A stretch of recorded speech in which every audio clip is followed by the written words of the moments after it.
you ready? Yeah, Okay. I am. The first question is, what was your fondest memory of your father? I have several very fond memories of him. He was someone always very joyful, very hopeful, and always trying to keep the family environment as a happy place. I remember him sitting in the floor playing with us.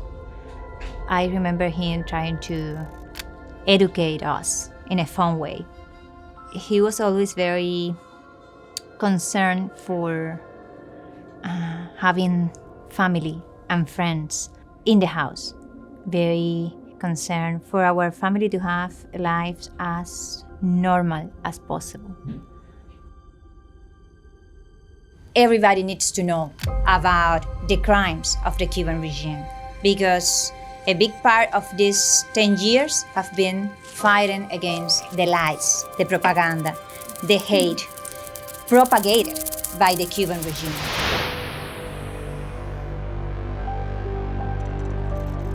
Rosa Maria Payá, so Oswaldo Payá's daughter, got in contact with RFK Human Rights after her father's death, when she learned that one of the things that we did was strategic litigation and bringing cases to international and regional human rights mechanisms to hold governments accountable. She asked if we would help, and we said yes, of course. It was not something we would think twice about. Angelita Bayans and Wade McMullen and our whole legal team, they've been working on this for over 10 years, holding the Cuban government responsible for the murder of two extraordinary human rights defenders and democracy activists, Oswaldo Payá.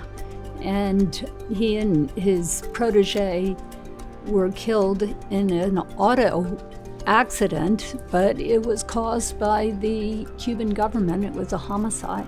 And even though it did take 10 years to prove that homicide, we did it. We've held the Cuban government accountable. And this is an extraordinary victory for justice and for truth.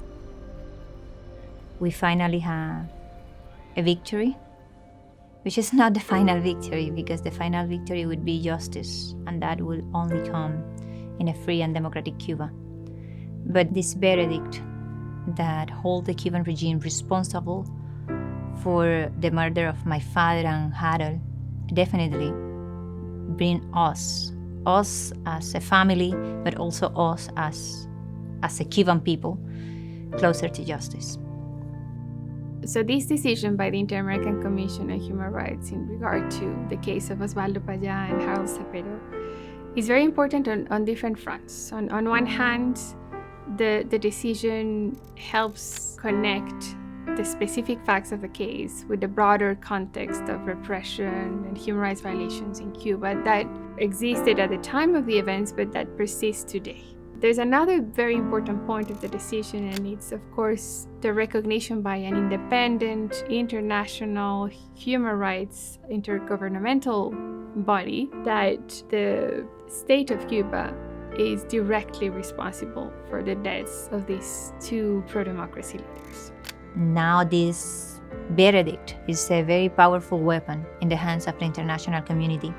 But for the truth to have consequences, we need those actions. So we'll be fighting at an international level, advocating the main strategy and idea of my father, that was to return the power to the people. We'll keep insisting and we'll keep fighting on and off the island, mobilizing the Cuban people to demand human rights, but also to pressure the Cuban regime for them to have to give in to the will of the people and leave.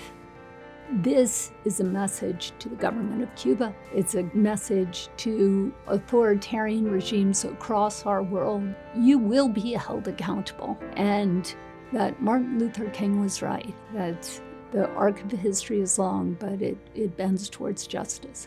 But it only bends towards justice if we're there bending it. And that's why I'm so proud of the lawyers here at Robert F. Kennedy Human Rights.